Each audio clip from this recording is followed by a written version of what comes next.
When Adrian Ramirez passes by St. Ignatius Loyola Church in his Los Angeles neighborhood, horrible memories come flooding back. This is where his nightmare began.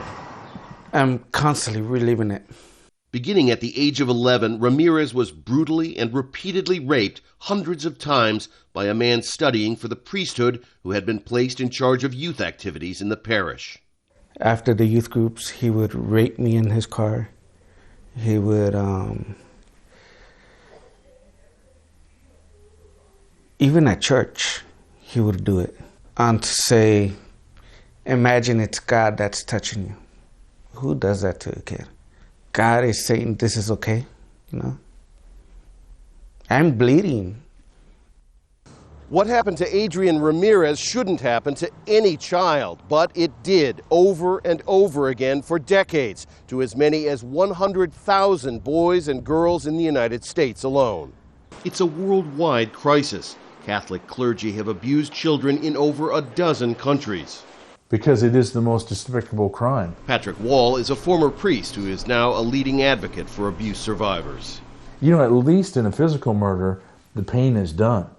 But when it comes to the sexual abuse of a child, that pain never ends. And it's always there. It's always rubbing at them. High church officials sought to cover up the scandals. Bishops like Roger Mahoney of Los Angeles and Bernard Law of Boston shuffled pedophile priests from one parish to another and hid abuse allegations from police and prosecutors. The priest or the priest and lawyer would say to the child and the family is, you really don't want to come forward and put shame upon you and your family, as if it was the child's fault. The fallout from the scandal has rocked the church to its core. In the U.S. alone, 6,000 priests were laicized and dozens went to prison for sex crimes. The U.S. church paid over $3 billion to settle lawsuits brought by survivors of abuse. The biggest thing that the church has lost is the moral standing. The scandal came to dominate the papacy of Benedict XVI. He met with victims personally to apologize and instituted some reforms. But survivors say what is needed now is action, holding priests and bishops accountable. The new pope has an opportunity to reset the priorities of the church. And the most important way the church can rectify the problems with its abuse of minors is to listen more to the role of laity. You know, those of us in the pews who love the church but desperately want better leadership. For Adrian Ramirez, the wounds have never healed.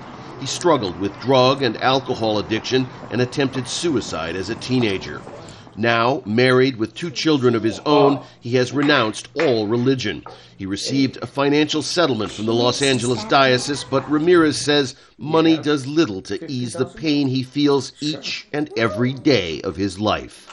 It's constantly repeating itself. It's like a videotape. You know, I guess you could say I'm not at peace. A tormented man and a church forever stained by unspeakable crimes. Rob Reynolds, Al Jazeera, Los Angeles.